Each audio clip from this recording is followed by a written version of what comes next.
Welcome to Coffee Talk with Dan Mars. Here's a shot I took this week. That's a chair that I've had for a really long time. I like its weathered look. And on this day, it was casting a good shadow. This is Ilford's FP4, rated at 400, push 2 stops and X-Tol. On today's episode, I want to go through a list of reasons why someone or you should not buy a Leica film camera. And then if by the end of it, if you're saying, well, that's not enough reason, or he's off basis on a lot of these, and then maybe you should. Okay, in no particular order. Number one, when you buy a Leica, you're entering a culture of collecting. You're not just going to buy one. You're going to get interested in another one, and then maybe another one. And you're likely to tell yourself, well, I'll sell one, but then you won't. They're expensive. If you need a light meter, what, $3,000, $4,000, $5,000? If you don't need a light meter, it's cheaper. So you'll probably start off buying one without a light meter. But then you'll need an external light meter. And you're going to use that for a while. But ultimately, you're going to think, I don't love using an external light meter. So then you're going to buy one with a built-in light meter. Now these cameras, a lot of them are old. You're going to buy one that looks pretty good. Maybe it was in a camera bag for a long time. It's going to have some haze, maybe a little fungus. Oh, you bought another one. This one was used by a pro. Oh, the gears are worn down. You're going to try to buy another one, and it's actually going to be a good camera. But then someone who knows their Leica camera is an expert is going to outbid you at the last second. You're going to spend a lot of money on your first Leica camera, and it's going to show up, and you're going to immediately think, finder's bright, but it's maybe not as bright as I thought it would be, and yeah, the shutter doesn't sound as quiet as I thought it would be, and the motion is pretty smooth, but gosh, maybe this needs a CLA. I'll send it to DAG, or I will send it to YYE Camera. And now you're putting it back into the mail and saying goodbye for 3 weeks, 6 weeks, 3 months, and paying hundreds of dollars. You're going to get it back and maybe keep it on your nightstand because it's so pretty to look at. But one morning you bump it and you knock it off and it hits the ground. Maybe it's even carpet. You think, well, these things are tough. It's probably fine. But now your rangefinder is a little off. And there's a little plastic bit inside that you didn't even know your camera had that cracked. It still worked good enough for you to shoot 4 rolls. But then you get back your photos and turns out they didn't work out.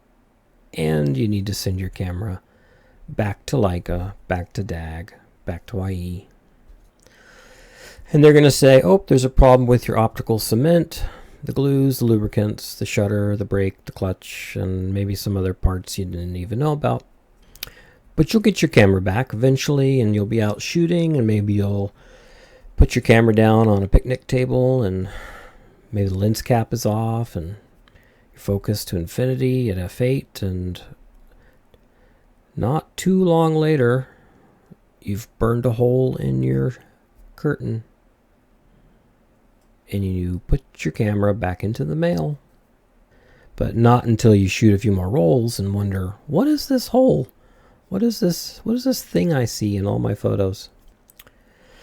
You're going to finish a roll, finally, and you're going to open the bottom to take out the film, and realize that you forgot to rewind, and the whole roll is ruined. On the next roll, you're going to not quite get the leader in the right spot, and it's not going to catch, but you won't notice because you're going to be in a hurry to shoot.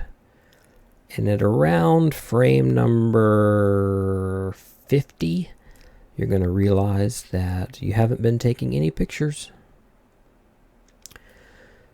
Your circuit board is going to have some problems. Your light meter is going to start to malfunction. And you're going to send your camera to DAG. And he's going to say, well, I can fix it. Or he's going to say, nope. And the part's not available anymore. Or I can put a request in with the Leica parts department, but they're not as competent as they used to be because all the competent people retired. So who knows what part I'm actually going to get.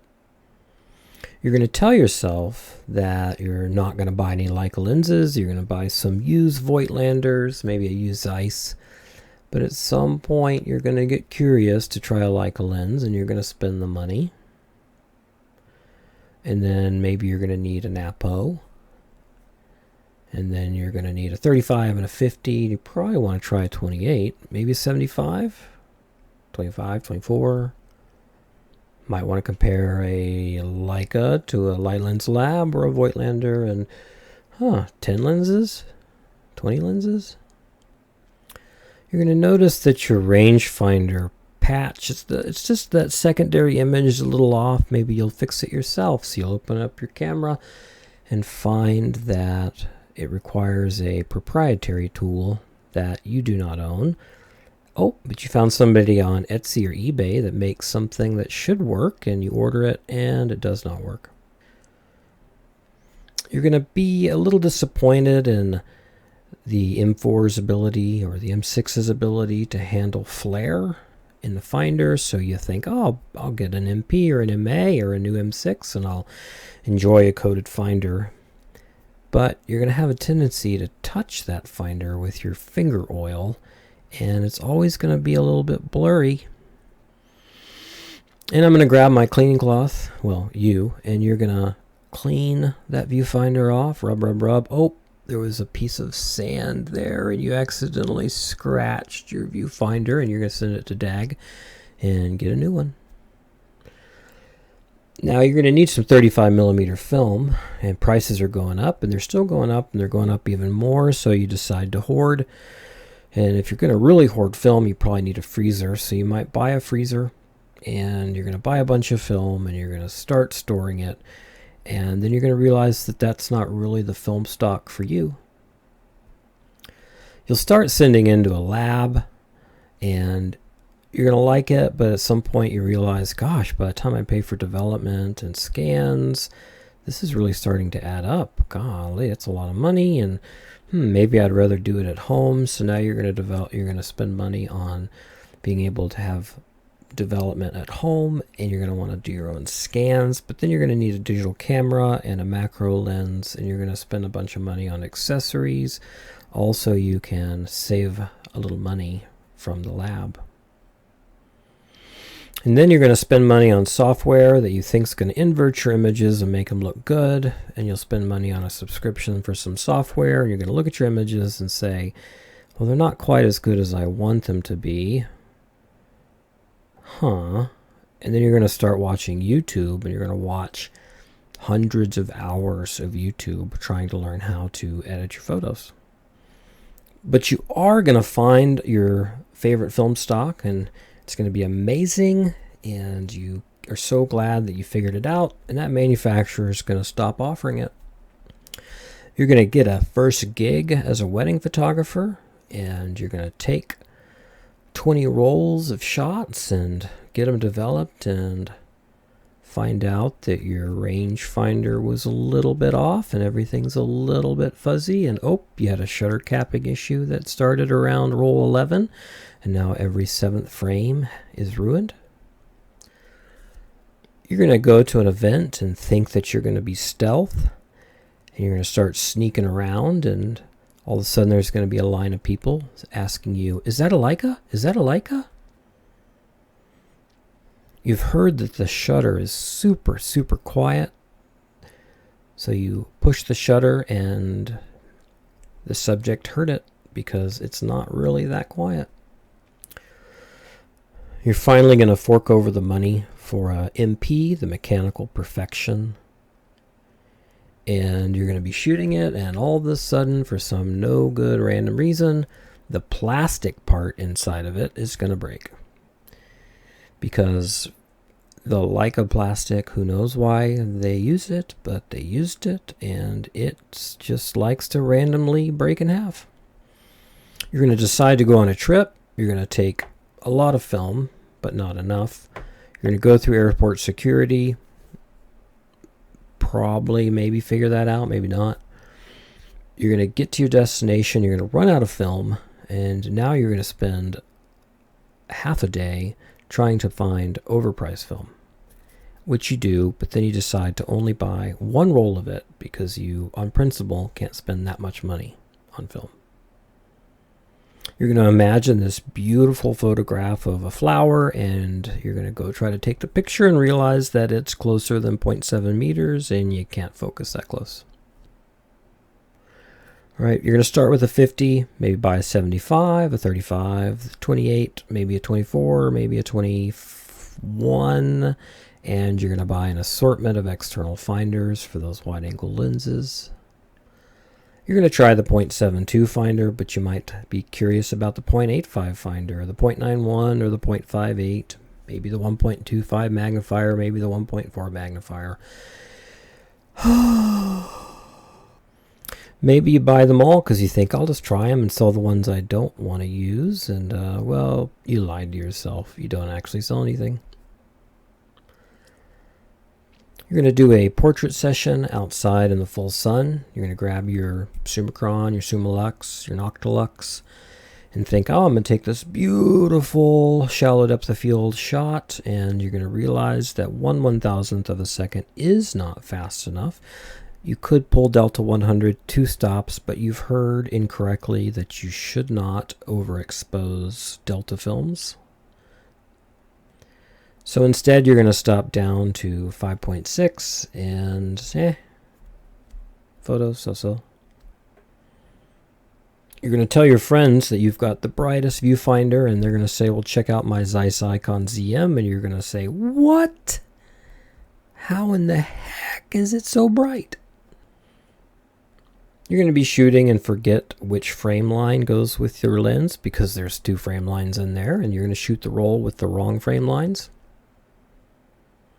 Right, you're probably not going to learn that the frame lines were really intended for slide shooters, assuming that there would be a slide holder on the slide and that the frame really isn't that accurate. And so all your shots are going to feel a little wider than you intended them to. Right, the parallax issue, yes, the frame lines have parallax compensation, but the closer you get, right, you really aren't seeing what your lens sees, and for anybody who loves to shoot within that 2 meter or maybe 1 meter range, you really don't know what your composition is. You're going to get really into this, and you're going to buy a lot of cameras, and you're going to try to send them to a technician who may be close to retirement. And yes, they haven't retired, and yes, there may be apprentices, but it's a risky proposition. You're going to think you're getting a good deal on a Canadian Leica, but Canada never made a great film camera.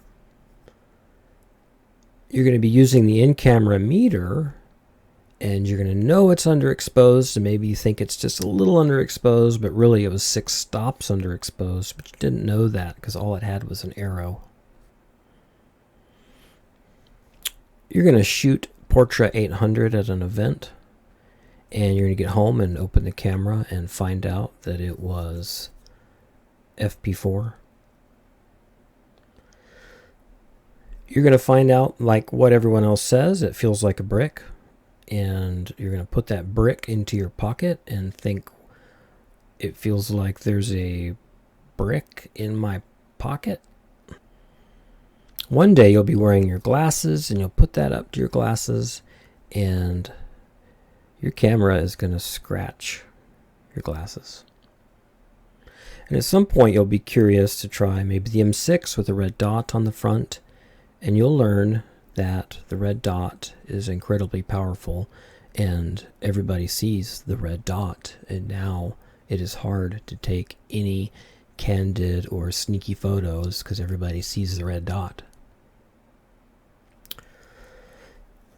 You're going to struggle with a little shutter speed dial, right? It's little. It wasn't really intended to be used without the attached metering system of like the MR4.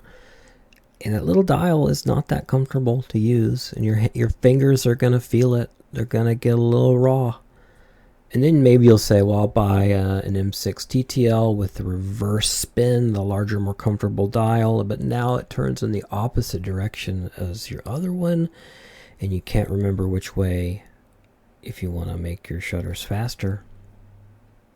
You're going to be super excited about this great shot and realize that you're at the end of the roll, so then you're going to try to change rolls and realize that rewinding is a little bit slow. Loading the camera is a little bit slow, and you're going to miss your shot. And then at some point you might think, I'll take a risk on that beater camera. Maybe I can send it to DAG or YYE and they can just rescue it. So you send it to them and they send you an email that says, I can give this camera a CLA, but I cannot bring a dead camera back to life. It will be in better condition, but it's still going to have a lot of problems because this is an old beater. And you're going to see a really good price online, and you're going to send that $2,000 to somebody and not get a camera. But, eBay will probably reimburse you if it was eBay, right? But why were you on eBay? Right? Why aren't you on Reddit, Photo Market, Fred Miranda, eBay, Leica Classic website, Blue Moon Camera Auctions, Leica, Walser, Facebook Marketplace, Leica Classifieds, Craigslist, Leica Discord Deals, Channel KEH, Sumi Market? And then you'll realize that you're spending more of your time shopping for cameras than actually doing photography. Oh, the lenses, the Leica lenses, all the focal lengths. Oh, the beautiful lenses, and the Voigtlanders, and the Zeisses, and the Light Lens Labs, and all the other brands that make M-mount lenses these days. And oh, how fun it is to try them and to compare them. Having so much fun reading about lenses and trying all the lenses and testing them all out on your local fire hydrant. You're going to read about zone focusing and think that you can do it. You're going to set to 5.6 or f8, but you're not actually going to be good at guessing distances, and everything's going to be out of focus. And then you're going to try to shoot an event where people are constantly moving, and you're going to try to focus on the people as quickly as you can, but constantly be chasing the action and always be a step behind. And then at some point you're going to get tired of having to change films because you're going to want to shoot more than one film stock, so you'll just buy a second camera, maybe even a third. And you're going to get tired of the external meter, so maybe you'll decide to try to meter by eye, but you'll underestimate the amount of work and practice that takes, and your first 20 rolls will be poorly exposed. You're not going to be that experienced with depth of field and relationship with aperture and focal length, and you're just going to have a tendency to always shoot wide open because you assume that that's what's going to be the best, or you're just going to stop down all the time, and you're not really going to learn those intermediate f-stops, and you're just going to sort of always be shooting without really understanding what your photo is going to be, and it's just going to be more of a shot in the dark kind of thing. And you'll get your negatives back, and you'll look at your scans, and you'll think, oh good, I'm going to go through all my pictures, and I'm going to try to learn from my mistakes, and You're not going to remember what aperture you used or what your shutter was or what the lighting conditions were, and then you're just going to start to give up because it feels too hard to learn from your own shots. And then maybe you decide to keep a journal system, but then you realize that you're not actually good at keeping a journal. You're going to take a picture of a group of people, and they're going to say, "Show me the photo." And you'll say, "Oh, it's a film camera." And they'll say, "Oh, we'll never see that photo." And you'll say, "No, I'll get it developed soon." And then, but it turns out they're right. They're never going to get the photo. And the next person will say, "Can you text that to me?" And you'll get interested in doing your own development, doing your own scans, having your own darkroom. Maybe you scan them, you need a digital camera, you need a lens, you need software, you need a subscription, you need storage, you need a monitor. You need to know if your monitor is calibrated. You need a new printer. You need to know that your printer is calibrated. And then at the end of all this, you're going to share some of your photos to some friends, maybe some people you don't really know, and most of them, maybe all of them, aren't really going to see the beauty that you saw. Okay, I just finished the last sip of my coffee, so I'll stop there for now.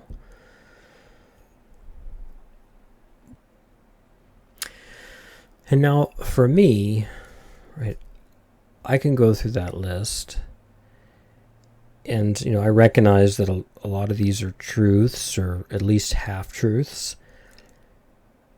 but I can see the counterpoints. Right, I can argue with each of them, or I can see, right, the value on the other side that compensates for these things. And so if you too can, right, hear this list and think, "Oh, well, that's not so bad," right? The good still outweighs the negative, and a lot of these things wouldn't actually pertain to me, or I would know how to navigate those things, or I wouldn't get overwhelmed, or that wouldn't ruin my day. Right?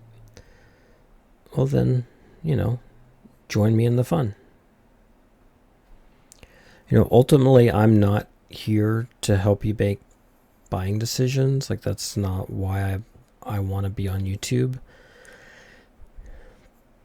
But I do think, like, right, an M film camera is right more for like a hobbyist who doesn't mind losing some shots and is in it to learn and to grow and to, right, sometimes create good things, but sometimes fail.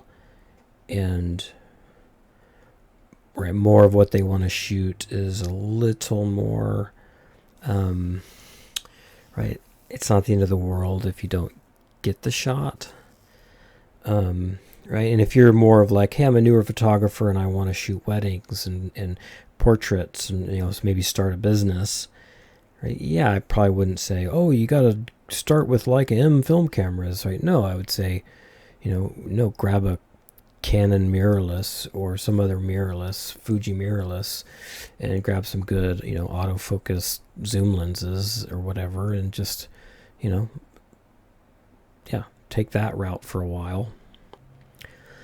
I didn't start with Leica M film cameras. Like, for me, it was SLRs, and then it was digital SLRs, and then it was digital mirrorless, and then I came back to film rangefinders and some other digital cameras, but mostly I shoot M film cameras, and it's a really good match for where I'm at now. And even if I were to take on more professional assignments, I would still shoot some film or mostly film, and I would complement it with some digital options too, and I would be working on both, and I would have something with an autofocus and some without, and I would be developing sort of the whole gamut of skills and tools. All right, my coffee really is gone, so until next time, take care.